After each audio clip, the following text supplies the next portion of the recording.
to be with you all again. I'm glad you tuned in for today because we're going to be having a discussion on a very important topic. As it mentions in the promotional blurb, we'll get to some questions at the latter part of it, but I'll be going through the lecture for the first hour at least of it. Now, this seminar, this webinar is mostly, it's good advice. It's great advice for brand new people getting into the industry. But if any of you have been in real estate for any period of time, it's still great to listen to this information and hopefully embrace the advice. It'll help you make more commission income.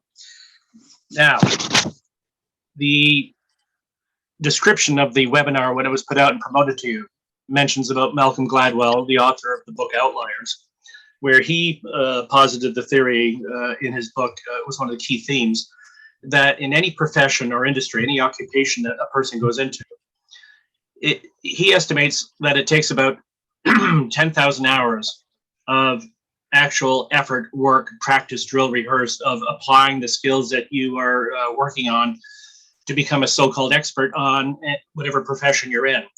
Now, think about that. Long before the book was ever published, I think most of us instinctively recognize that figure. When you think of 10,000 hours over a period of time, if you break it down, let's say someone works full-time in an occupation, 40 hours a week. There are 50 weeks in a year, say, we'll be glad to give you 2 weeks off, but 50 weeks times the 40 hours is 2,000 hours per year. 2,000 hours per year, ergo over 5 years, would be the aggregate total of 10,000 hours. But what makes sense before he put that in the best-selling book, that statement, is that in your own life experience, at least I find this to be true, if anybody asked you for an opinion saying, what do you think? How long does it take someone in any occupation or industry or profession? How many years do you think they have to work at before they'll probably be an expert or be a veteran of that business and really have a good working knowledge of what they're doing? And I think most of us would make a guesstimation of saying, well, I guess after about 5, I have a good idea. Nobody ever says 1 or 2. Nobody says 10. They tend to come with the ballpark idea instinctively of saying, yeah, it'd probably be around 5 years. So it's interesting that the general perception before the book was published. Now, I've got to caution you, this was a best-selling book. Gladwell is renowned as an informed writer-speaker. But when he floated the idea of the 10,000 hours to really learn your craft, there were people after the fact that started to criticize that, saying, well, that's not really true. And of course, there could be exceptions to that. But they tried to poke holes in the logic of it. But I think in all fairness, it has a lot of merit. If you had to pick a bulk from where we are, or like where we need to be. Why, please? Okay, if you had to make a ballpark guess, it usually tends to be about the 10 hours a week.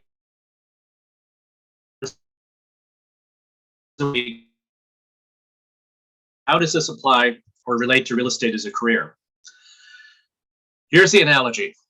Okay, having trained thousands of realtors over the last 3 decades, they don't like to hear this, but this is the blunt truth. We come into this commission business wanting to make sky's the limit for income, make really a handsome living, make the same money income as, say, other service professionals such as doctors and lawyers. But what a lot of brand new realtors tend to conveniently forget is that when you compare to these other professions, think about what they have to go through. Okay, a doctor, he or she would have to go through all the years of university, all the years of medical school. They serve an internship period at a hospital, long, brutal hours, very stressful workload, not great pay. But they go through that arduous process of all the schooling, medical school, all the internship period, till finally they become a medical practitioner, a medical doctor, and they're up and running. They build their medical practice. A lawyer, once again, he or she, years of university, okay, law school, the articling period, 80 hours a week, burning the midnight oil, working until 1 in the morning, going over everything, preparing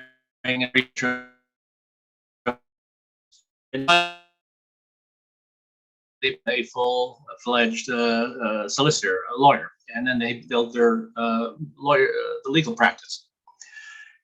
The rest of us, you know, people coming into real estate now, they take some Mickey Mouse courses at Humber College and then hang their shingle out and expect to make the same income the top, but the people coming to real estate sales can hear that is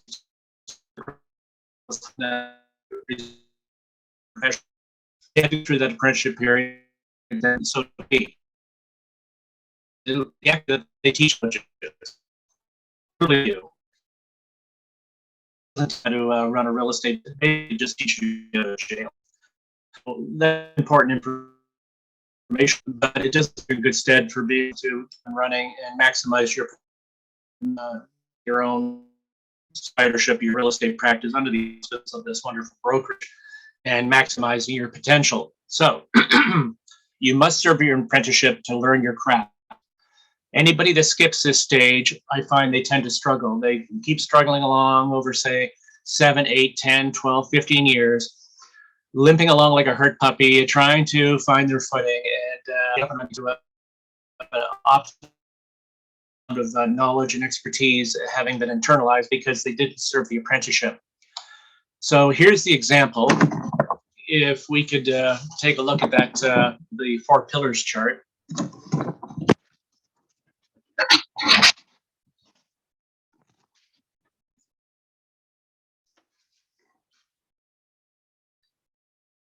I'm not sure, we didn't disconnect, did we? Kyle, are you there? Yeah, sorry, just pulling it up right now. 1 second. Okay, thanks. Okay, so we're about to put on the screen the chart. Some of you have taken a seminar with me before about the 4 pillars of income. We use this template as a guideline for today, but this is me teaching it in a totally different fashion. So don't worry, this is not a repeat of the 4 pillars. I just happen to, for logic, I use the same chart to showcase what we're dealing with.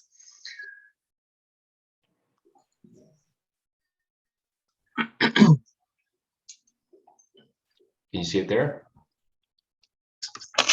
So here's what you're looking at.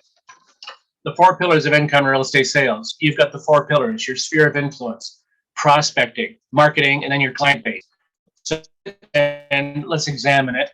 Your sphere of influence, everybody that you know personally, whether it's a neighbor, cousin, a friend of a friend, people you went to school with, a past job. So you have these people that are in your sphere of influence. Then prospecting, which I know a lot of you resist wanting to do. It sounds old-fashioned, but it does have its place. Marketing, where you throw money at the issue, looking to facilitate or generate leads. Now, those first 3 pillars, the sphere of influence, prospecting, marketing, they exist solely to fund or fuel that 4th pillar, the client base. Your whole end game, your whole objective over the long term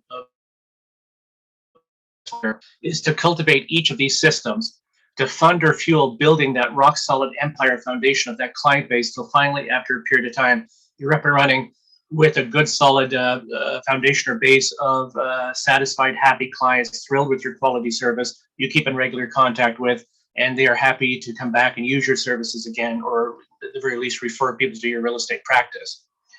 So here's what happens, as I said a moment ago, people that don't want to serve the apprenticeship, and I've trained thousands of these people, so I know from firsthand experience, human nature, what happens when they come into real estate, they know, of course, the first part about the sphere of influence. So they think, well, I'm going to network through the people I know and keep in touch with them, and hopefully I can get business from them. Now, the stats show, any statistics, that on average, the average person coming into real estate commission sales, if you ask them to write out a comprehensive, fulsome list of everybody they know that would know them by name, most people can come up with about 120 to 150 names.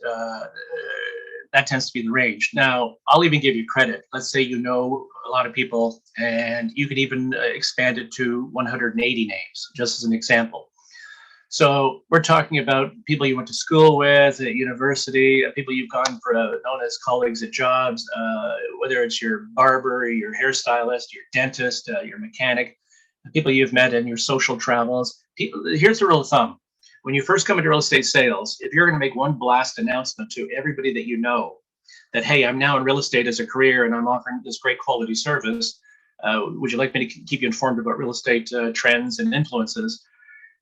Don't err on the, you want to err on the side of caution where you want to tell everybody. Don't be selective. See, let's say you know 180 people and you're encouraged by a coach or a manager or a trainer. Yes, please make a blast announcement to everyone. When the dust settles and you check back with them, if these people are really candid and honest with themselves and with you, they tend to say, well, I didn't get all 180. I pretty much told about 120, 130 if I'm really somehow didn't get around to telling the other 50 people. Please don't do that.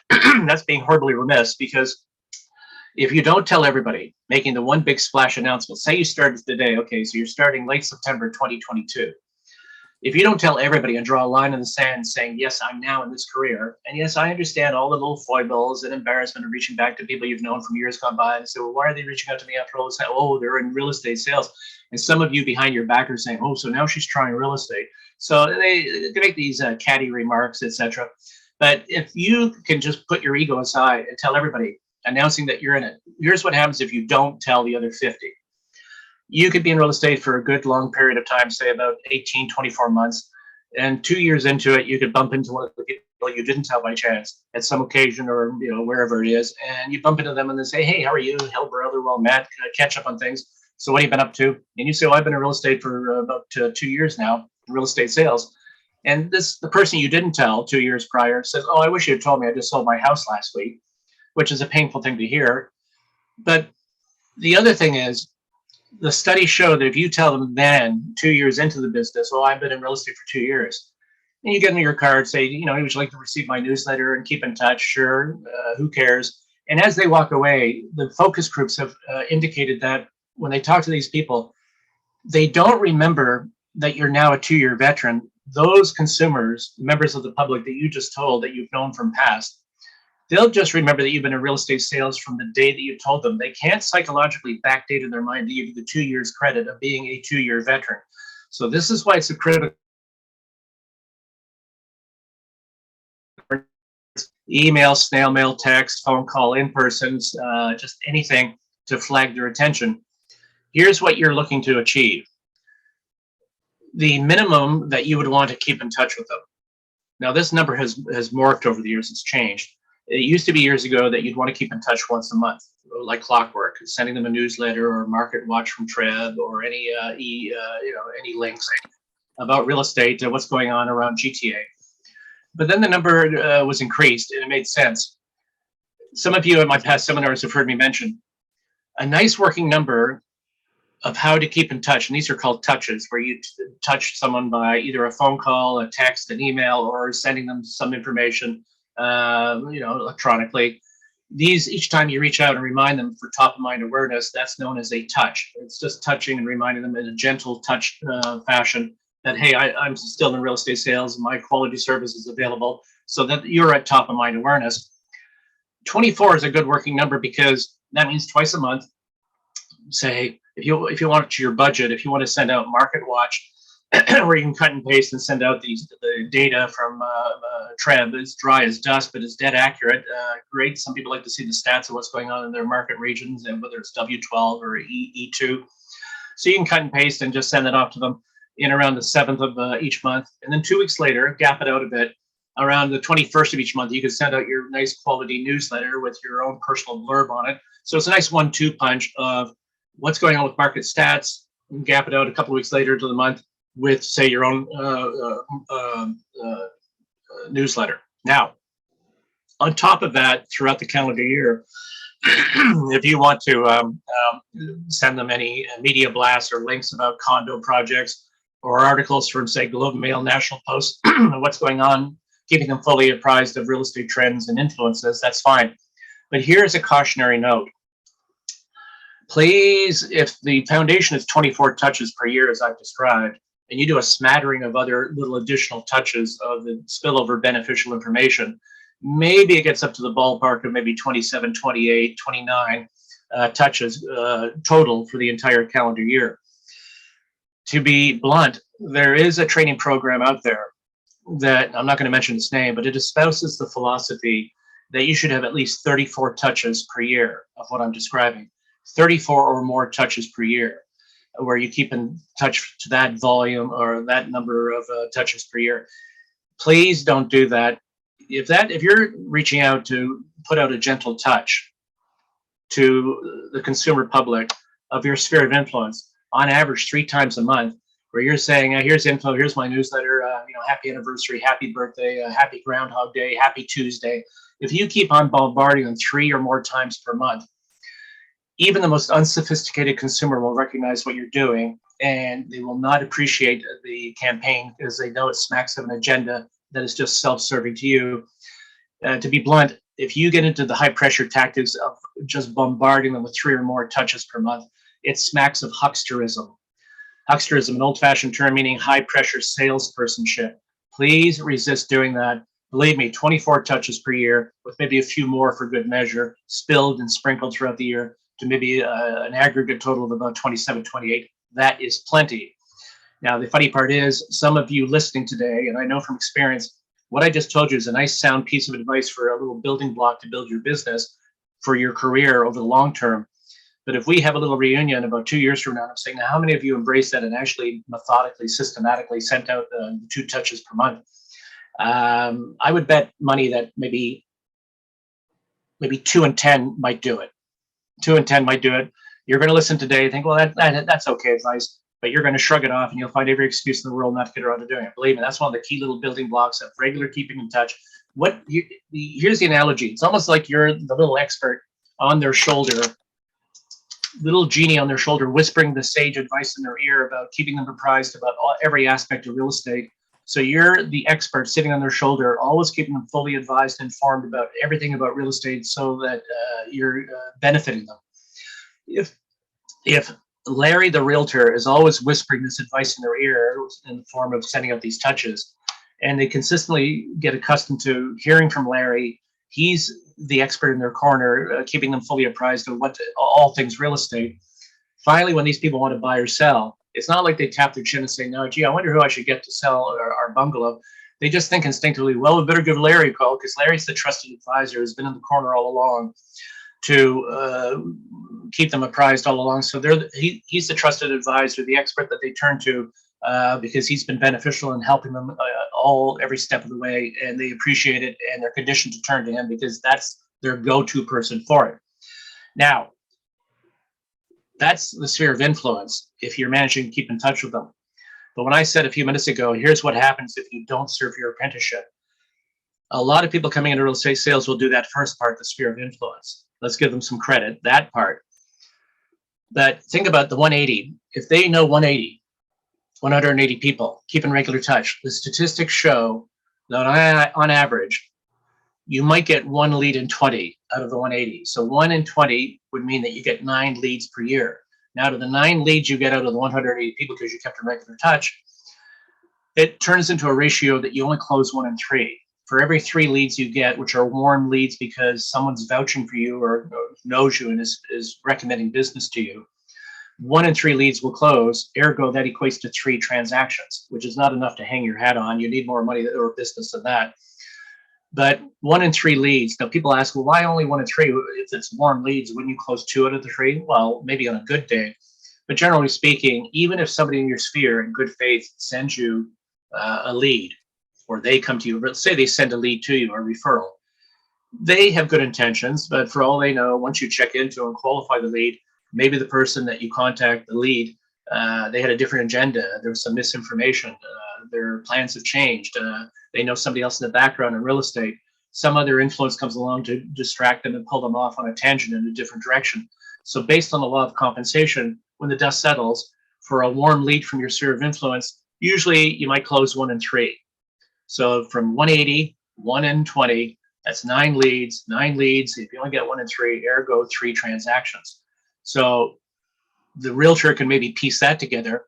But then when you look at the rest of this chart, which is covering everything that is available to you. And by the way, we left off for sale by owners and expiries off this list, which would normally be under prospecting, because as you know full well, in the last number of years, the new agency business model of mere postings, most for sale by owners avail themselves of listing with a brokerage that offers it for a flat fee, and they get put on MLS and they invite direct inquiries from the buyer agents. So most for sale by owners, 95% of them tend to be mere postings, which is an agency relationship. So in all fairness, we couldn't put it on the list because you're not allowed to approach anybody under agency contract. And expiries, according to the board rules, you're not allowed to contact expiries. So we're leaving that off the list, but everything else is fair game. But most realtors will do the sphere of influence as I described. But the only other thing they tend to do here, since they don't have any clients yet to keep in touch with, and by the way, when you keep in touch with your clients, find it's the same ratio of the 24 plus a few of your newsletter and market watch or whatever else you'd like to send out. Same methodology as what you do with your sphere. But because a new person doesn't really have clients yet, they look at the rest of this chart and they say, well, I don't want to do anything about houses, door knocking. Oh, how unseemly, how distasteful. Oh, I know, social media. And they lock in on social media thinking it's the end all and be all. It's transformed. Now, I'll admit, social media has transformed the world. It's staggering what the effect it's had on changing the world and how the world day-to-day life. But here's what I hear. I go to every symposium and all these conventions, and I listen to these superstar panels, and I talk to a lot of agents individually, one-on-one in private conversation. Social media is an amazing tool, but even the top superstar agents will acknowledge that, first of all, to work effectively, you have to spend a considerable amount of money to cultivate the systems within social media. Now, whether it's Facebook, Instagram, whatever, you're tweeting or whatever else, the thing about social media is even the really good agents admit that they get this wave of lead generation coming in the door from social media. But the blunt truth is, a lot of it is not very good for the merit of the quality of the lead. It's a real mixed bag of what they get for the lead generation in from social media. So what the business owner, the realtor, has to do, they have to then, it's called scrubbing. You must scrub the leads. So think about it. You get this wave, this flood of so-called leads coming in the door from social media, from all the different avenues. You must scrub and separate the leads as to the quality, either pure garbage, really mediocre, dead wood, half decent, maybe up to pretty good, fairly warm lead. Now, if you sift through scrubbing it all, the final percentage of what would qualify as a really good bona fide lead is limited at best.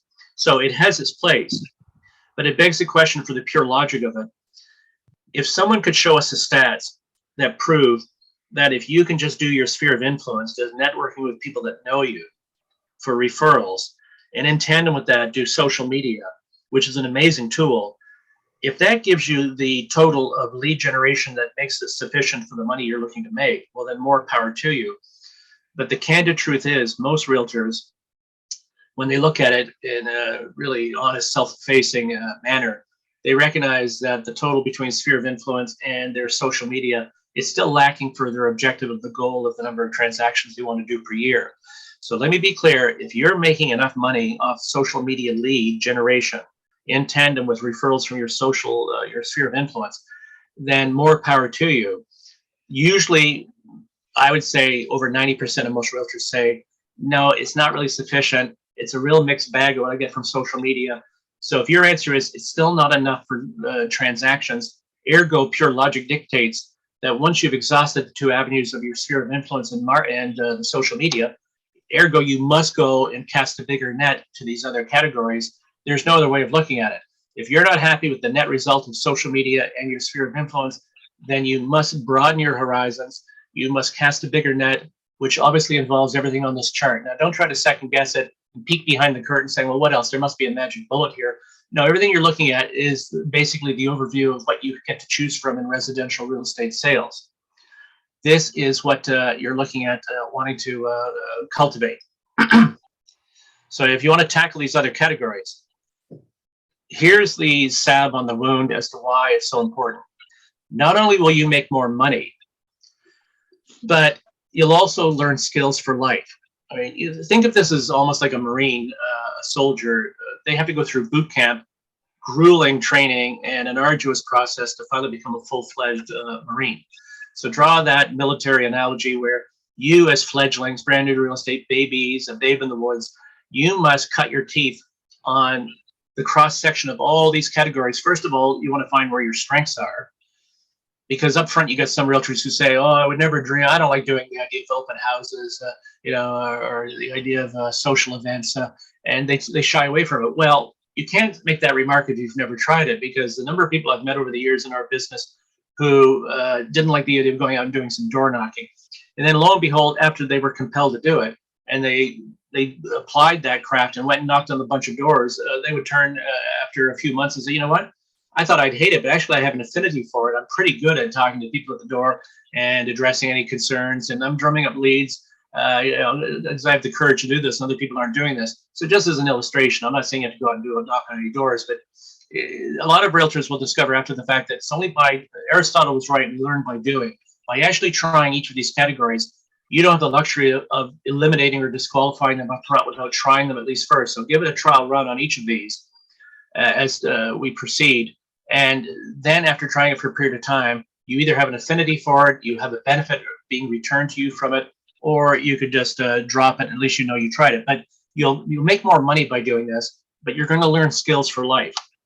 You see, you want to condense into the 10,000 hours of your first 5 years of full-time practice in real estate sales, of doing a cross-section of every single category. By doing every single category, cultivating and maximizing your potential because you're casting the biggest net possible, and you're serving the apprenticeship of learning your craft of trial, rehearse, learning from your failures and rejections, then indoctrinating and internalizing and correcting any little wrinkles that you've managed to have happen. And you want to iron out the process until you become proficient at it. Here's the punchline. At the 5-year mark, when you surface from the apprenticeship, not only have you then served your apprenticeship over a cross-section of all these categories, gone through the trials and tribulations of each of them, and learn from life experience of doing them compared to reading a book or watching a webinar. But by actually real life going into each realm and attempting it, you'll see where your strengths are. You'll manage to exercise your sales psychology muscles, having encountered virtually every little speed bump and objection and stonewalling that we tend to encounter. But you've condensed it all into the first 5 years. Now, I know it can sound grueling, and it is an arduous process.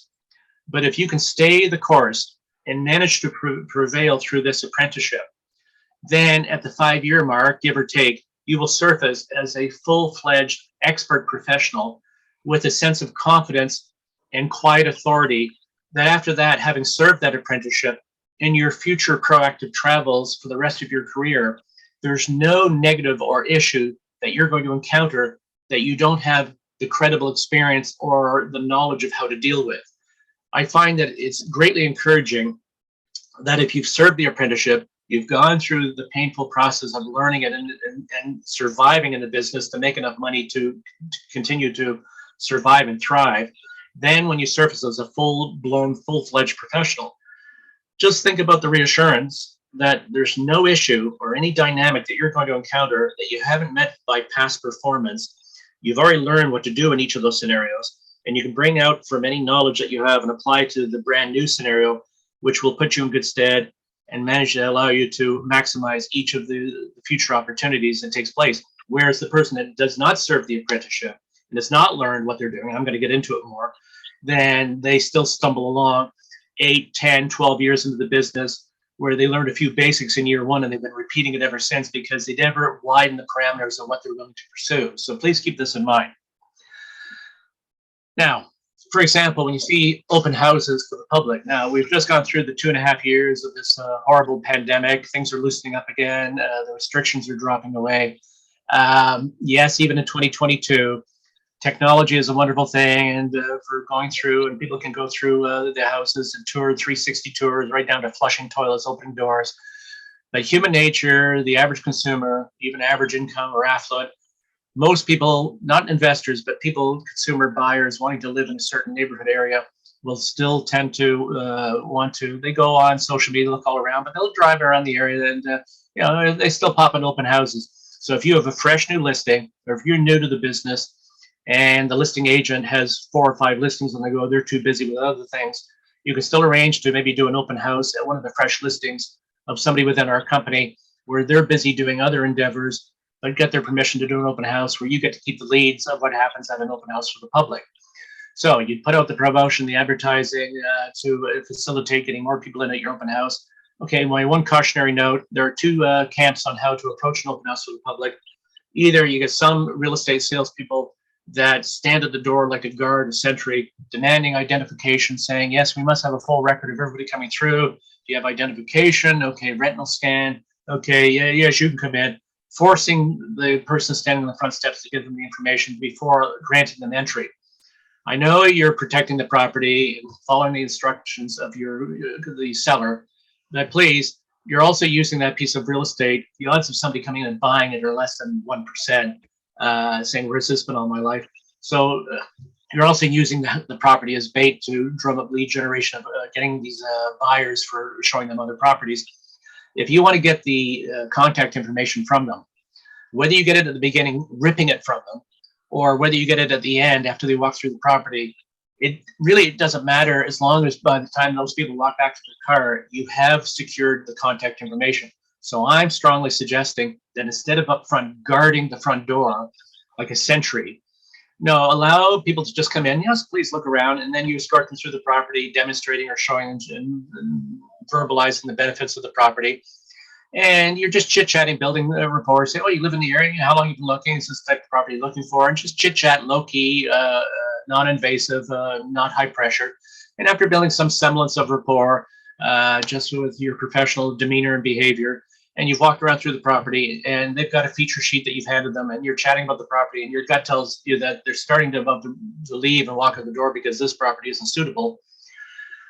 You could just say to them, you know, from our chat, I think I have a pretty good idea of the type of property you're looking for. I work exclusively through this area. If I see any property come up in the next few weeks on the market, it might even be on an exclusive basis. I'll be glad to flag you to that property, your attention to that. Would you like me to do that?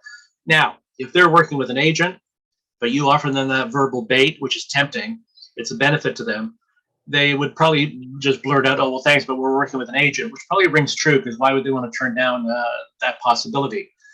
But conversely, if they're not with an agent, which a lot of them aren't, they just, that'd be great, because they think instinctively, well, she seems impressive. She seems very professional and tone, this realtor. She has her finger on the pulse of the market. Oh, maybe she can give me a jump on a hidden gem of a listing that comes up. You know, this is another oar in the water. This is another chance to find that dream property. So they begrudgingly drop their barrier of cynicism and give you the true contact information. You see, up front at the door, if you stand guard at the door and say, are you working with an agent? In your very first moment of meeting them, 98% of people say, yes, we're working with an agent, just to push you away to arm's length. And then what are you going to do? Get into a debate and argument about saying, oh, really, what's their name? Do they work the area? No, it's just a mess, and it's just argumentative in tone. No, I think if you're going to pop the question, there should be a bit of a courtship first. So have the courtship of walking around through the property for the 5 or 6 minutes, chat with them, talk about the property, the area, and then in a low-key, understated fashion saying, I'll just repeat it one more time. Gee, from our chat, I think I have a pretty good idea of what you're looking for. I work exclusively in this area. If I see, you know, it's a tight market. If I see a property come up, even if it might be on an exclusive basis, not on MLS, I can flag you to that property. Would you like me to do that? With that little tie-down question. And if they like what they hear, they can say, yeah, here's our email and here's our cell number, and there's a lead captured for you. So there's just an example about getting names at the end. Now, speaking of if you specialize in the area, this might sound like old school advice. Maybe it is, but it's good advice. Yes, technology is amazing. You can do all of your research, learning about an area. If you're going to specialize working in the Leaside area or Chaplin in the States or some pocket in Toronto, and maybe you grew up there, you've lived there for years, and you already have a pretty good understanding of the neighborhood and everything about it.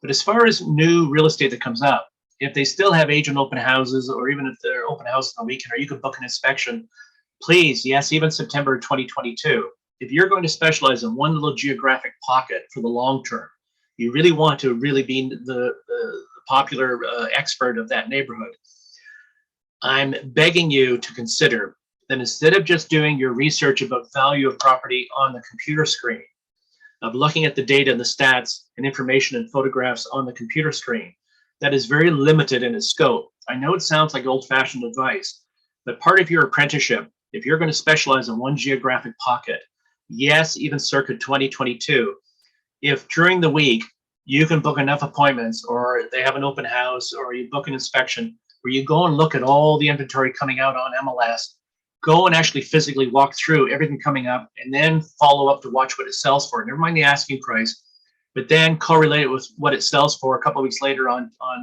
MLS. You see what the sale price is. And I'm not exaggerating. If you manage to go out and see every piece of real estate coming out in your geographic pocket, and then in tandem, follow carefully what each of them sells for.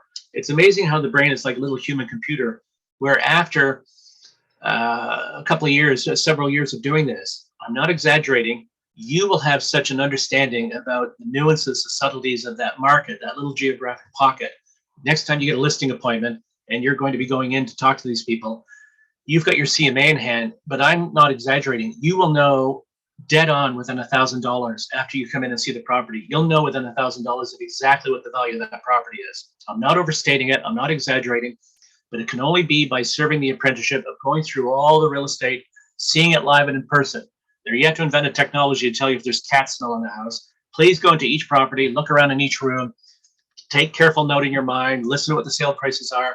And then finally, after a couple of years of doing that grunt work of shoe leather and going in, and I know it's a drag, it sounds like a drag and boring to do it. But then if you're going to work that Chaplain Estates region for the next 30 years, for your entire career, I'll tell you something, you'll never regret having done it, because from that point on, keeping track of all the prices, you will have a dead on accurate knowledge of exactly what the price is on a piece of real estate. So if you're meeting a homeowner where they're a little bit tentative about wanting to grossly overprice it, not that motivated, and you know in your own heart of hearts exactly what the value is, you could maybe take the listing, or you may make the decision just give the royal blessing and walk away from it, because it's not worth hanging around your neck like an albatross for the next 90 days. If they're not motivated, it's going to be grossly overpriced. Also, you'll come across as a much better expert if you really have a really good in-depth knowledge of what's going on in that market area. So that's a good idea. Now, speaking of going on a listing appointment, you must have a great listing presentation.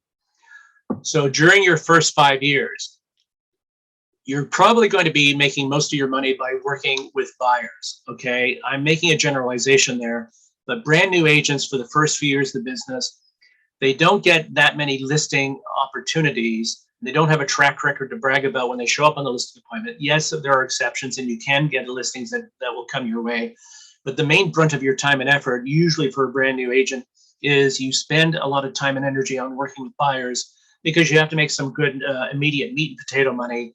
And you learn with working with buyers.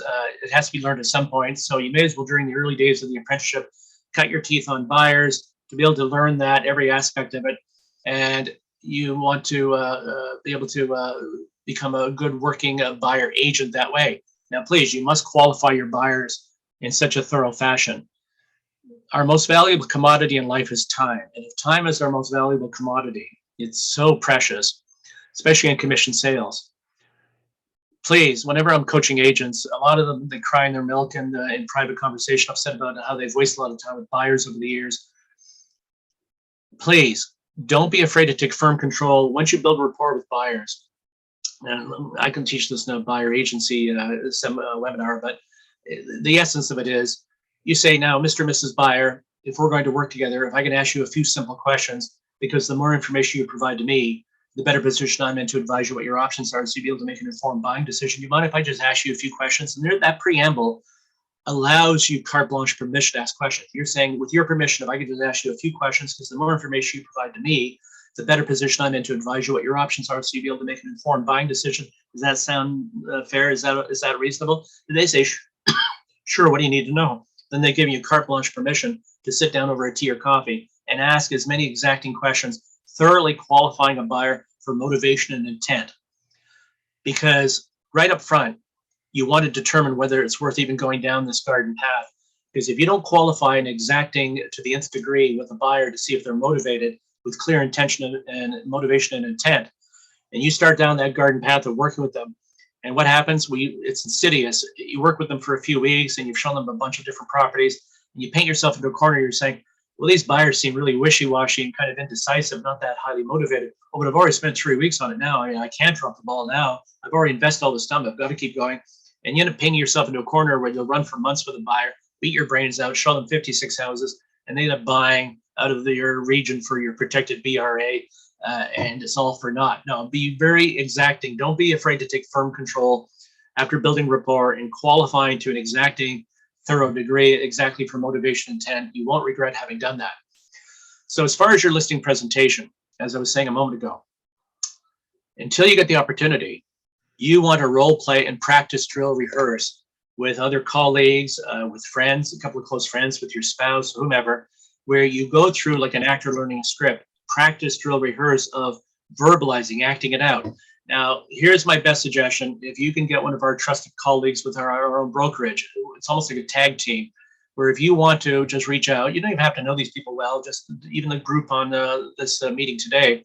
If you want to just compare a network, and you can do it over Zoom, but I prefer that if you actually can meet in person in a meeting room, keep your social distance if you'd like, but just sit there at a table 10 feet away from each other. And one of you play the realtor, the other one will play the part of the homeowner consumer, and go through giving the performance. You can laugh and joke around if you'd like, but please try to go through. And if you want to take your phone and just videotape, just have it in the corner and just videotape a full-blown version of you going through the role play of you, the real estate practitioner, doing a full-blown listing presentation, asking the right questions and painting the benefit pictures and trying to close for the listing. And your colleague will be the part of the consumer public, and they can ask realistic, real-life questions or comments that they think a consumer would make. And you practice, drill, rehearse back and forth. Now, the reason I'm saying videotape it on your phone, it's great because later that day, you can just watch it on your own and just watch as a third eye to see how you did.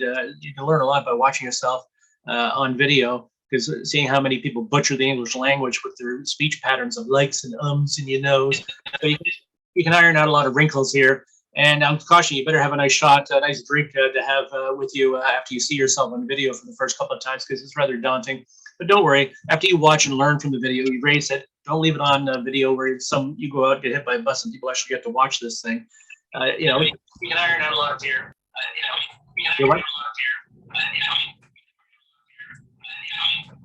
Okay, I'm hearing some feedback. I can't quite make out what they're saying, but hold on.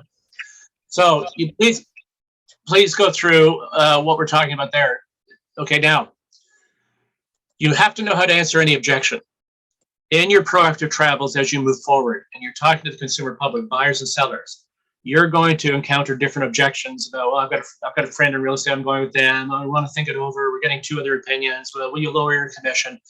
Now, please, you want to improve your close ratio.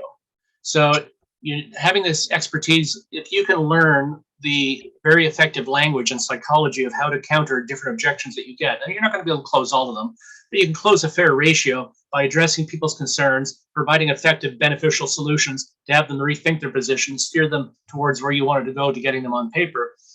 Remember, in real estate sales, it's not what you know, it's what you can remember to say in time, but you must go through the practice, drill, rehearse of learning it.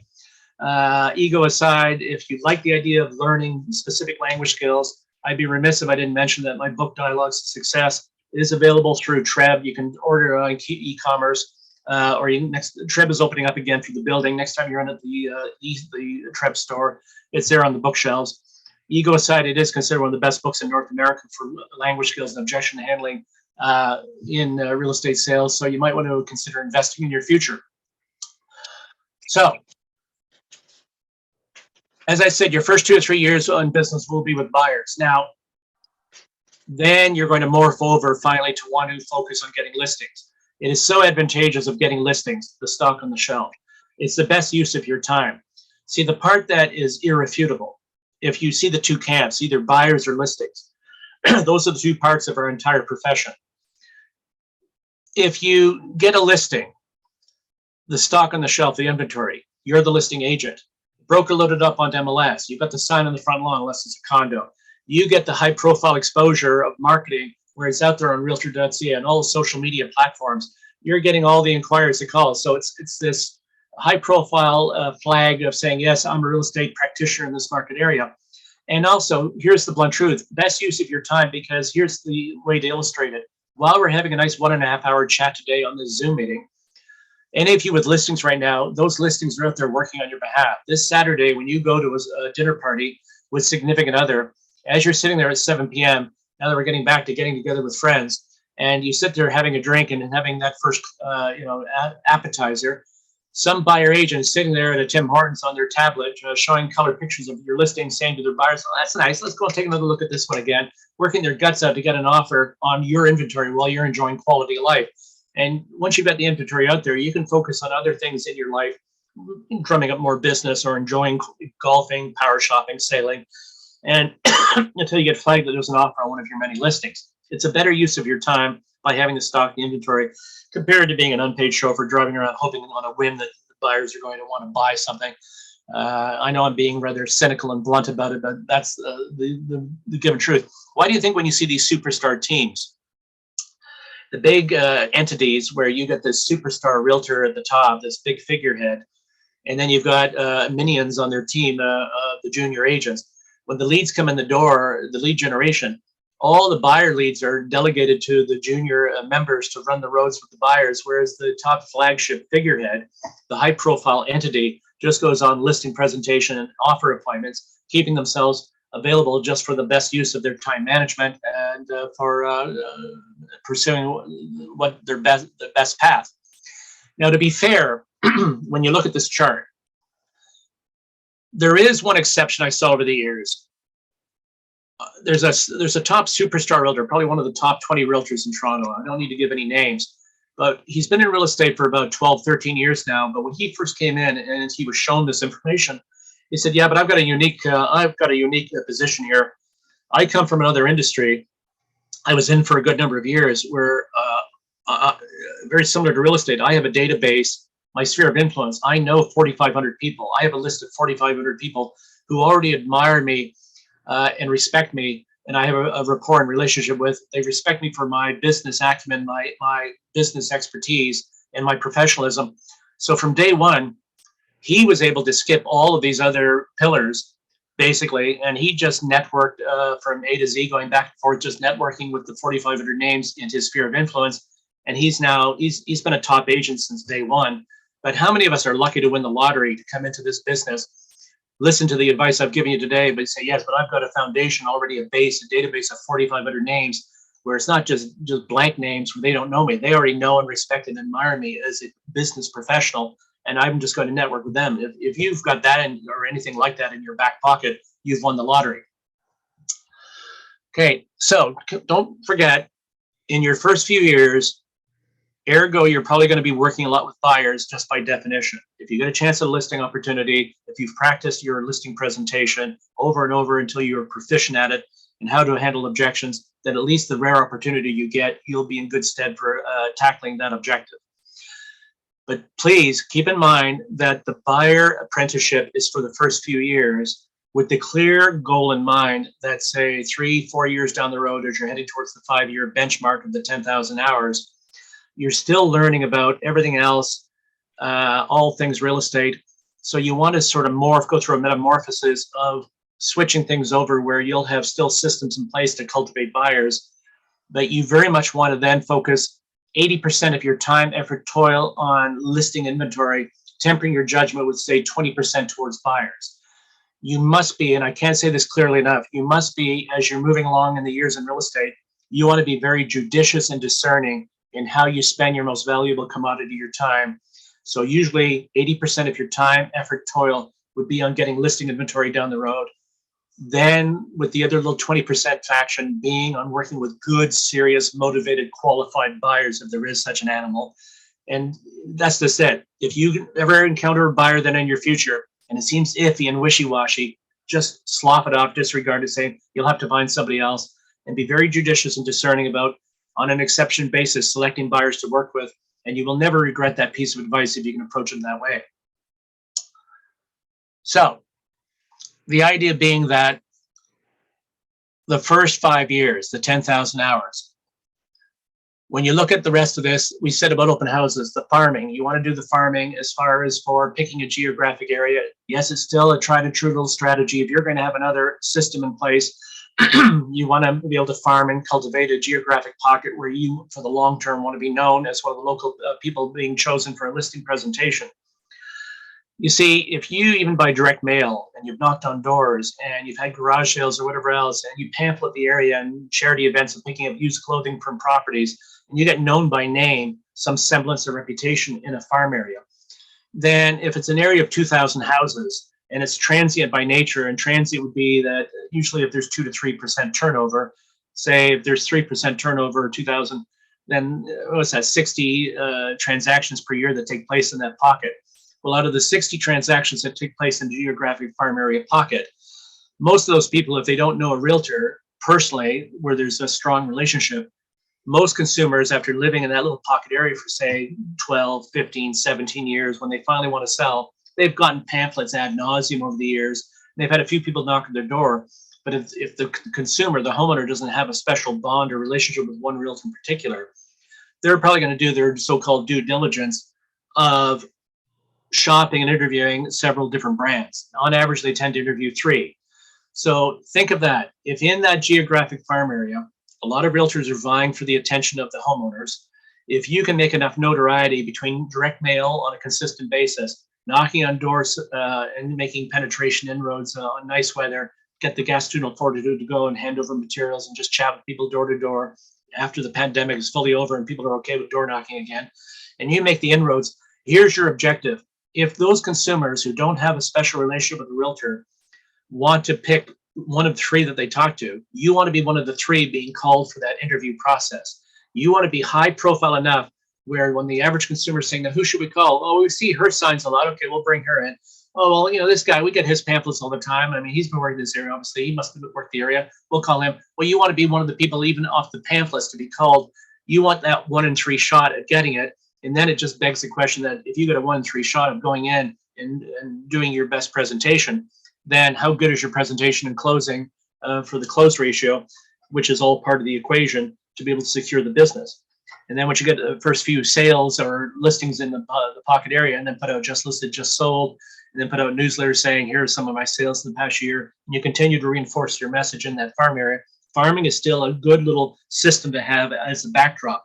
It's not meant for immediate payoff for income, but while you're busy spending your apprenticeship, if you want to start cultivating a geographic pocket, looking at it for the long term, that's why they call it farming, ladies and gentlemen. You're planting seeds for future harvest down the road. So don't expect an immediate discernible return on it, but farm and cultivate getting known by reputation in that market area while you're going after the more immediate meat potato money, in the current environment. So when it says marketing about direct mail, that's what we're talking about.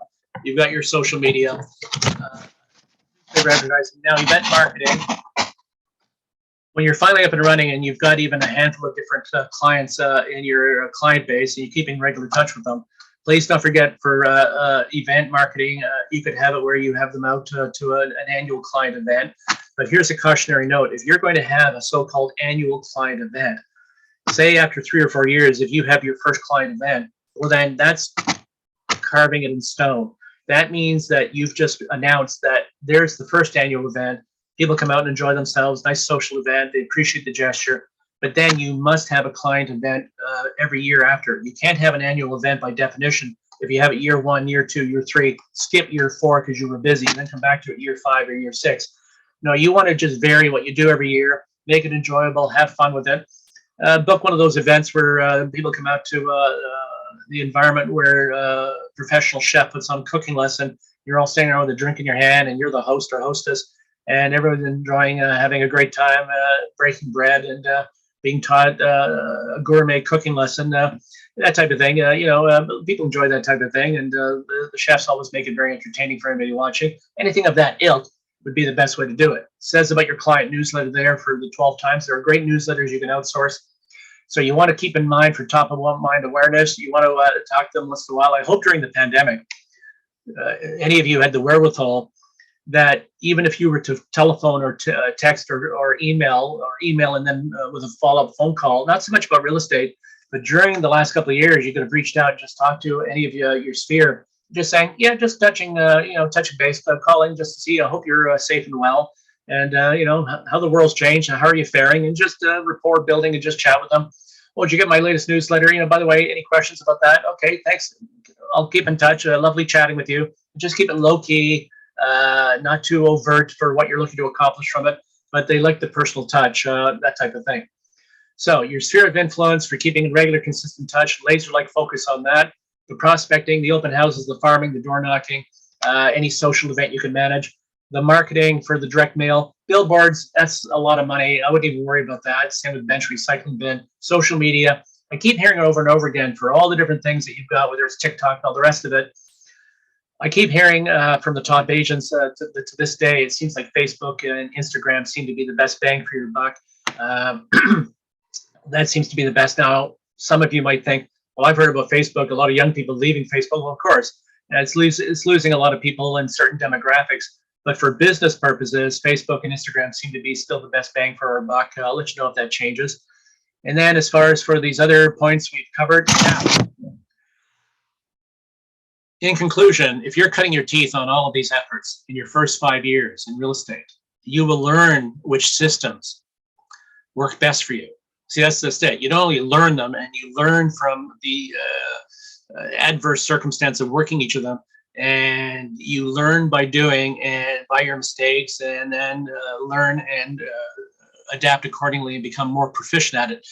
So, but you'll learn which systems work best for you. You'll find, oh, actually, I didn't think I'd have a strength in this, but actually I'm really good at the open houses, or I'm really good at this other endeavor. And then you're going to be able to capitalize on that. You will be able to emerge as a confident, experienced professional. You see, think of the payoff. After 5 years of that apprenticeship, which you only have to serve once, and if you do it right, once is enough, and you plow through it all, and you learn by doing, and you learn your craft, and you smooth out all the rough edges, and you actually exercise your sales psychology muscles to become proficient and an expert at the psychology of selling, which nobody can ever be too good at. So it's a journey that continues. You want to become proficient at the psychology of selling. And then at the 5-year mark, give or take, after that, as you proactively proceed forward and you meet any members of the public, and they give you you're building rapport with them and qualifying the situation. If they give you some pointed objection, instead of just standing there and wondering what to say and stumbling over your response, to have a good, credible response because you have already done the apprenticeship. You've heard this 50 times before.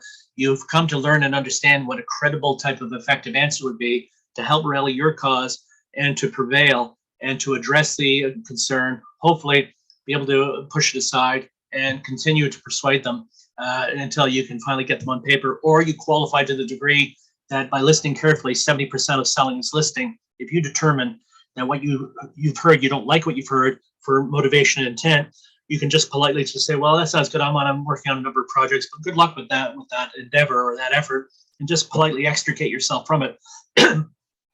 Then that will be the best use of your time. You'll serve as a full-fledged professional, and you'll be able to hold your head high and be able to maximize your potential in any would-be encounter or event that takes place. So I covered a lot there in just an hour. Now there's a good chunk of time for questions, because I'm sure you must have some questions, and I'll be glad to expand on any of these points.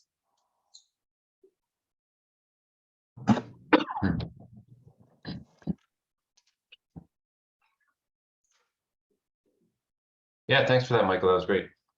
Does anyone have any questions for Michael or myself? Like, it doesn't even have to be on this topic. You can ask anything now that you have us here for a few minutes. You're welcome to ask anything you like. I like how you're saying, like, so if you have friends or family that don't know you're a realtor, that happens quite often, and it can be frustrating when you lose a sale that you would have had. So just always make sure you're always sharing everything, share your listings, share your solds, and all that stuff on social media. And if you like, we have a social media channel on LinkedIn, Facebook, and Instagram, so you can share our posts as well. We have a company that's putting out posts, I think, 4 times a week. So if you subscribe to International Realty Firm on those different sites, you can share that stuff onto yours as well and take advantage of that. And just give another quick example. When you talk about your sphere of influence, here's in the gray area. Let's say when you tally up all the names on your sphere of influence list, you might have an elderly aunt living in Paris, France. And you're thinking, well, that's halfway around the world. I mean, what difference does that make? No, I don't care if you have somebody that you know living in China. Just electronically, just keep in regular touch, just sending them information about how you're a top real estate professional in Greater Toronto area, because each of these people living halfway around the globe, they have their own sphere of influence, and you never know, by casting your bread on the water that way, they could send you a hot lead because they have a cousin or a niece who's now wanting to sell their townhouse out in Etobicoke, and they put you in touch. So err on the side of caution and just blast it around the globe to everybody who still has a pulse, and you won't regret it. Yeah, exactly. Someone was asking what was the title of your book, so I just wanted to mention it again. It's called Dialogues to Success. and you can find that in the Treb store, right, Michael? Yeah, it's at the Treb store. You can order it through Treb on e-commerce. That's your easiest, quickest way to get it. I've had very gratifying feedback on it. It's got very diplomatic language in it, where it doesn't come across as high pressure. It comes across in a very low-key, non-threatening, consultative manner, like you'd expect from any professional. Yeah, exactly. I've read it a few times. I would recommend, reading through it 2 or 3 times even, and try to memorize a couple of those key lines, and then it'll make your life a lot easier, make your sales go up as well. Okay, so does anyone have any questions at all here? You can type it into the chat, or you can just unmute yourself and ask the question. Yeah, please feel free. We've got a chunk of time here, even if not on this topic. If you'd like to ask any question that you have any concern about, please be candid. Hello? Hello. Hi, Irina. Hello. Quick question about a cold calling.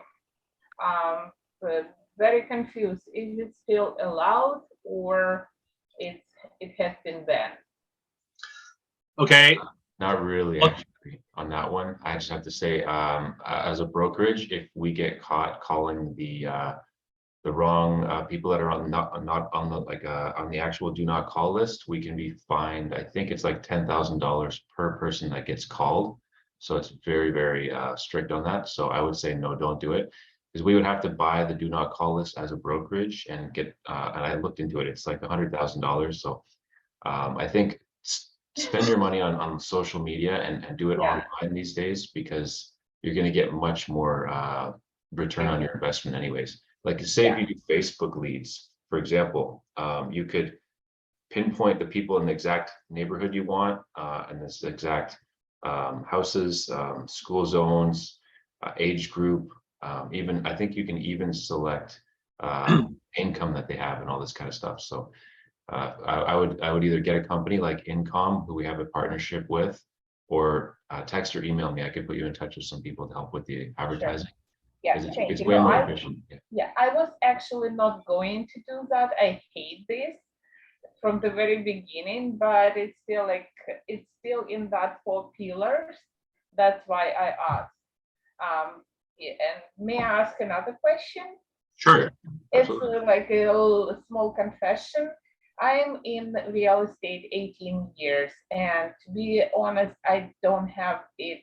I don't treat, unfortunately, treated it as even I devoted to my clients and will go extra, not miles for them. I still don't have it, or I didn't handle it as a business.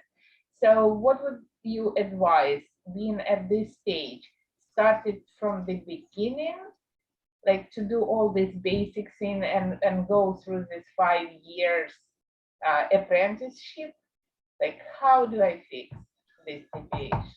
Okay, now that's a great question. And here's my best advice on that. You do have the advantage of the 18 years in the business, where you've already, by osmosis, soaked up and internalized a good degree of working knowledge, even by your own admission, if you didn't do it right to begin with.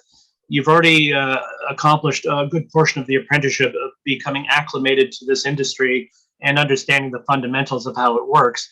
So I would encourage a pared down version of what I've described, that if I understand you correctly, if you haven't laid the foundation of a database of keeping in regular touch, then compose that list in a full fashion of everybody that you know. Contact them. It could be email, text, whatever, or phone calls, and just saying, I'm working on a new initiative where I've got a monthly newsletter or whatever it is you come up with. I'm going to be sending out to all of my clients a newsletter, keeping them fully apprised about all trends and influences for what's going on in the real estate market for the Greater Toronto Area. Would you like to receive this free, no obligation newsletter? And you've got to start somewhere. So by jumping in and fleshing this out now, even if 80 to 100 or 120 people that you know agree to it, it gives you a toehold of a bit of a foundation that you stay the course and remind yourself to be diligent of methodically adding additional names to it till finally it goes from 80 to 100 to 150 to 200. And then a few years from now, along the path of your career, you'll be happy that at least you started that journey today. Yeah, exactly. And then also you're allowed to email market to people you've done business with. So if you've done showings at houses with them already, or have done a listing appointment, even if you didn't get the sale, that's still kind of considered business.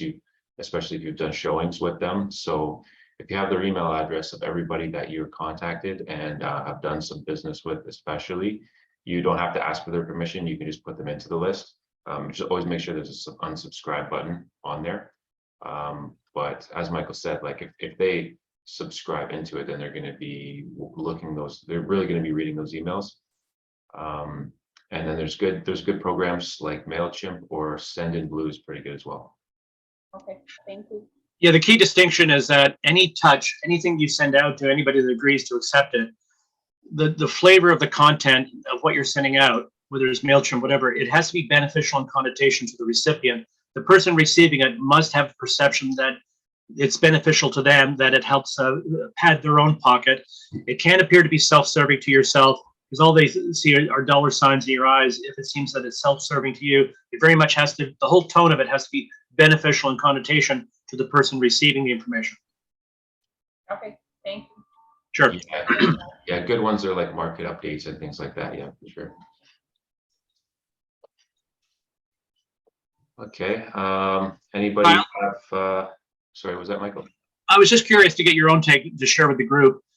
I shared my own observation earlier that you want to have so many touches per year without overdoing it, and I think the 24 as a foundation of the 2 per month plus additional, whether it be media blasts, whatever, a smattering of those to make to the upper 20s. But when I alluded to the fact that some companies espouse that it should be in the mid 30s, I find personally that if you're trying to reach out and touch 3 times a month on average, I personally feel that's overkill, and it starts to smack of high pressure salespersonship. I'm not sure. You may disagree with that. I don't know. I think an email list, maybe a monthly email, or even a bi-monthly is fine.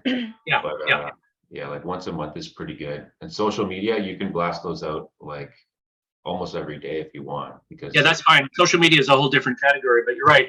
But I think the important thing is if it's 1 or 2 times per month, at least you're bloody well doing it and you're actually accomplishing it. Because believe me, it sounds like simple advice, but I'm amazed at the number of people that listen to that saying, well, that makes sense. Then when you check with them later, they say, well, no, I didn't get around to putting that in place. It's one of the keys. If you want to have a career for the long term in this industry, it's probably the most fundamental building block that you can have. Yeah, I'd almost rather have people's emails than their phone numbers, because then you can, if you have all that in that database where, say it's MailChimp, you can just add them into your contact list in MailChimp. And every time you write up a little blog or send out an article like from Trev or something like you were saying, you can make it a little bit customized, and you can schedule when you want to send it. So you can schedule them in advance. If you have a few articles, you want to send one out next month and the month after, you can actually set those up to go out like months ahead of time, and it makes it. And if you want to, just a simple piece of advice, during the pandemic, a lot of top agents shared this with me in private conversation. Talk about a simple goal, but it's really effective. A grassroots approach would be that during the pandemic, all the top people promised themselves that day to day, every single day, they would send out 5 texts, 5 emails, and 5 personal phone calls. If they could just stick to that simple mandate of every day, 5 emails, 5 texts, and 5 phone calls, obviously to different people, and keep track of it, even that little grassroots gesture, you'd be pleasantly surprised as to how that would be impactful. Yeah. Oh, and another thing too, if you have your email database, once we have access to our pre-construction projects, we've got a bunch coming up next year, you'll be able to take our exact template that we're going to give you, and you can forward that right, like just copy and paste it and send it right to your client list, and hopefully you get a few responses back, and then we can bring them to the project, and it could be a couple of extra deals for you. I think I heard someone wanting to ask a question. Yes, this is me. Yeah, okay. Yes, I heard before like not supposed to talk about real estate anytime that we contact with our client because they will get sick and tired of our expertise. Like I don't know, I heard it maybe from you yourself. I don't remember what was the source, but this is what one of my like a main question since I began being as a real estate agent, because I called or get in touch with any person, friend, family, or strangers, or any kind of like saying hi, and I just try to introduce myself, and then when I call back them, I was trying to give the new news, new update, what's going on in the market, what's in the neighborhood, any stuff that I can start switching, talking about the real estate and tell them that I'm active and I can be relied for any information they need. But later on, I found out that they said it's not right if anytime I call, I start to talk about real estate, and I just should, when I'm specifically talking with my friends and family, just saying hi and just how are you, and not talk about anything regarding the business. And I'm just now confused that if like 24 times a year I supposed to be in touch with a person who I counted as a lead for myself, so what should I do? Like when I'm calling twice a month, once, okay, I will talk about business, but another time I should say hi only, or no, still it has to be about business. Okay, Anahita, here's a good rule of thumb suggestion for you. I understand where if you call up and then over the phone start talking to people about real estate, some might find that a little off-putting. So a simple solution would be that when you send a newsletter or Market Watch or anything that's dealing with the real estate market, that's just more of a visual piece of information that they receive with their permission being given to get it because it's beneficial. So when you actually call up and talk to them on the phone, you don't really have to allude to that. But a nice thing is just to socially chat with them for a couple of minutes, just the warm fuzzies of hi, how's everything? What's new with you? And by you, the two of you on the phone, with you asking them very politely and with appearing interested, what's new in your life, and tell me what have you been busy doing? And they explain with a little thumbnail sketch of what they've been doing or what they've been up to. Usually people, just out of social reciprocity, would then feel that they have to say back, well, why, what's new with you? And so, it's so busy in real estate. And, as you see, by the way, speaking of which, I sent you my monthly newsletter. It had a lot of good information in it. Do you have any questions about what was in that newsletter? And then by them asking what's new with you, it gives you a nice bridge to then say, oh, it's so busy in real estate. And I'm working on a number of projects. But speaking of real estate, that last newsletter I sent, do you have any questions about the information contained in that? And they might say, well, I was curious about interest rates, or where the market's going to go. And by the way, speaking of the market, if any of you out there, if you're chatting with any of your sphere or clients and they say to you, how's real estate? And you say, oh, I'm really busy. And they say, really, I heard it slow down a bit. Or you say, it's great. And they say, it's really, I heard it slow down. You say, really, I've never been busier. That's your answer, because everyone admires and respects a busy professional.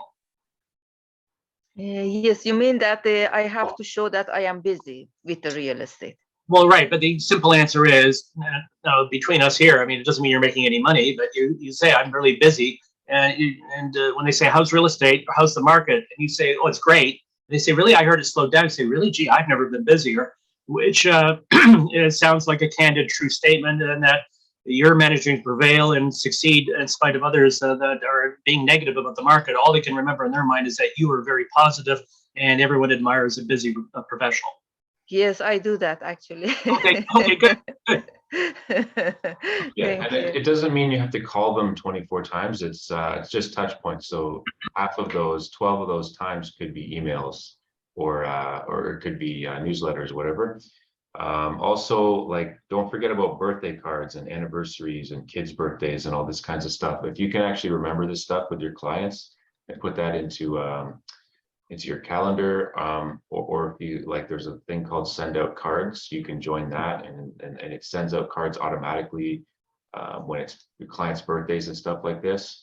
it really makes a big difference.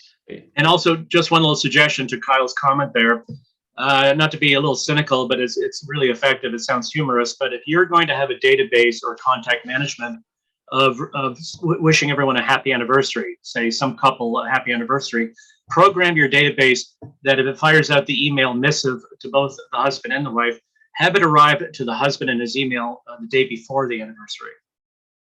Yeah, good one. Okay. He will very much appreciate that he was reminded of that. Yeah, absolutely. There was like, I forget the guy's name, but it was one of the greatest salespeople that I've heard of, and I think he was in insurance. But what he did was mainly it was just remembering everything about his clients, all their birthdays, all the special dates, and he would be just involved with the family and the friends and really involved with their lives and would remember all those things. And then when he would show up, like he'd be at their weddings and their funerals, he would show up to everything, right? And he would just become like his network would just grow and grow, and he was able to sell the most insurance in the world or something like that. And tied into that, technology now makes it easier with contact management. But even in the old days, as Kyle just mentioned, I know a lot of realtors who started off in the old days just with a card file box where they'd have a little thumbnail sketch scribbled out of all the fundamentals on the little index cards. And every time they were going to be calling or talking to any client, they just flip through the Rolodex, pull out the card, remember the children's names and all the pertinent, prevalent personal information. And as they're chatting, it took them a moment just to familiarize themselves with it. And everyone would be so suitably impressed that, wow, he remembers everything about us. Yeah, no, if you say it's, for example, if it's on Facebook and you're saying happy birthday to people, and then they would click onto your profile, and then on your profile, you would make sure that it says that you're a realtor and all this stuff. So you don't have to, and not every message has to say you're a realtor. Like you just be a good person and be interested in other people basically, and try to do all that. And they're going to find out that you're a realtor as well, And especially if you're ever dealing with the affluent market, there's a great book, Selling to the Affluent. And I've taught the course a couple of times, where the number one issue with people of high income or affluent means, they very much, when they turn to a service industry, they want to go with somebody that they can trust. So they must have the warm fuzzies of the law of vibration, that they trust you instinctively, inherently as an individual. And if they have an inherent trust of you, that's half the battle then, as long as you can showcase or display that you have an expertise to go with it. Yeah, exactly. May I ask a question? Sure. Okay, for me to build and let's say expand my database with all these special dates for each family of my clients, what will be the best way to approach them? Just to call and ask about their kids' date of birth, their anniversaries, their wedding anniversaries, or stop by with small present and chit chat and ask these questions? Because they always invite me to visit their houses. So can I use that as an opportunity to find out about all these dates, or just call and ask? Well, instead of that, if you go to Facebook and you're friends with them on Facebook, that'll tell you a lot of information right there between photos and names being mentioned on Facebook. Not too much about their kids. Okay, but Kyle, any thoughts? To know like when their kids' birthdays are and all that stuff, you mean? Yeah, I mean, what is the best way to I guess it just has to come up in conversation. If they mention when their kids' birthdays are, you can ask how old their kids are, how many kids they have, and just be interested. And then if they mention when those birthdays are, then you just write them down. And if you can remember it, like you're not gonna be able to do it with everyone, but if you actually do that, it's going to make a big impact when that birthday rolls around, because not many other realtors are doing anything close to that, right? Well, the other thing is, on the rare occasion you're actually at their house and you're visiting them, the family, and you're having a nice tea or coffee and chatting with them, and the children come up and you say, "Oh, hi, Susie," and and how old are you again? Or, "Oh, I'm 9." You say, "Really? Gee, when's your birthday?" And then when they say, "Well, it's July the 5th," and then just make a mental note, and then you've got it. And the parents will appreciate that you took the time to appear invested and interested in the children's lives to that degree. So it should be some kind of hidden way of getting this information instead of just straight in the face. Okay, give me your kids' birthdays. Yeah, I'm gonna write down. please don't do that. No. Okay, thank you so much. Really Sure. good suggestion. Yeah, and the other thing too is if you're getting, well, everybody should have the FinTrack reports, right, on every deal that you do. So that will have their birthday usually on their driver's license, their ID, or Yeah. their passport or whatever they use. So you'll always have their birthday that way. If you want to go through your past deals and look at those FinTracks, you can input birthdays into your calendar, and then you can have like birthday cards ready to go, or at least an email or send that off, you know. No, I mean, yeah, my client's birthday, yes, I can find, look up, but I think they will be more sensitive to birthday cards for their kids. And one final comment, just to recap this, when you picture that 4-pillar chart in your mind, just to recap this, when you think of your sphere of influence, everybody that knows you personally, whether it's a friend of a friend or a cousin, next door neighbor, whatever, you can only cultivate that to a certain optimum degree. And between that and social media, those are the two things that a lot of realtors new to the business really hang on to for dear life. And if you feel that the numbers coming in are sufficient, then that's great. But if you find, logically speaking, that between your social or your sphere of influence and social media, that you get a certain amount of business, but it's still lacking or left wanting, then pure logic dictates that you must address the other titles on that page that you looked at, and you must expand your horizons and cast your bread on the water. And some of you are apprehensive and fearful of doing it, and fear of rejection and negativity. But believe me, if you want to prevail in real estate, it's the ones that find the courage in their gut to actually go out and tackle these other categories. And don't be so hung up on failing. There's a much better feeling if you tried and failed, at least you stepped up to the plate and made the attempt, compared to if some people look at the category and then they pull back and they don't even make the attempt, then their worst fears realize you have failed by your non-effort. So in your heart of hearts, if you're really afraid of failing, which path is a less bitter pill to swallow? To at least step up to the plate, make the attempt, and nobody's watching. There's no audience there other than the person you're talking to. So at least make the attempt, and you'll be happier with yourself that you at least gave it the old college try. Yeah, exactly. Yep. Yeah, it puts you ahead of the other realtors. There's a lot of competition out there, so. Yeah. And a recent stat, I think NAR published something like 82% of new people, they fail within the first couple of years and just leave, which ties into what we've seen even back when AREA was doing it. It was just this flood of people coming in, thought they'd try real estate, but real estate tried them. And they beat their brains out and drop out on the rocks of failure, replaced by the next crop of new babies coming in, and the tradition continued. So please, you want to be one of the 20% that was able to prevail and stick with the business and to persevere and succeed, compared to the very high turnover of people that beat their brains out and gave up. Yeah, 100%. It really is probably the best business out there, I think, and for the amount of work you put in and the reward you get out of it, I think real estate's the best. And but yeah, it's really your database is your business. So make sure you are building your database of all your clients and keeping in touch and keeping their contact info.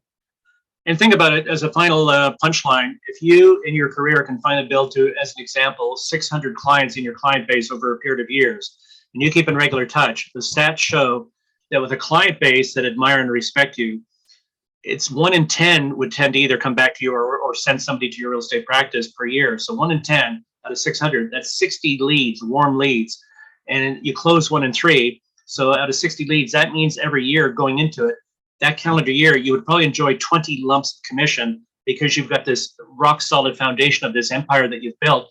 And you'll get to a point, you'll never have to make a cold call again in your life, because you're only getting by referral. On the back of your business card, it says by referral only, and this time you mean it. Yeah, exactly. The referrals are important. Yeah. It's the lifeblood of the whole thing. Yeah, think if you had 50 clients and each one of them referred you a client, now you'd have 100 clients, and then each one of those refers you a client in a few years, and then you have 200 clients. So yeah, mushrooms out exponentially. Yeah, that's great. Okay, everyone. I guess we'll end it there. It's about 1 o'clock. So thanks so much, Michael, and thanks everyone, and we'll see you next time. And remember, everyone, we're with a great brokerage, international realty firm. We're with a great company. And Kyle, my compliments for putting on such progressive programs such as this. And we're a great team working together. We can all succeed accordingly. And best wishes, everyone. Appreciate that. Thank you. Take care. Thank you. Bye-bye. Bye.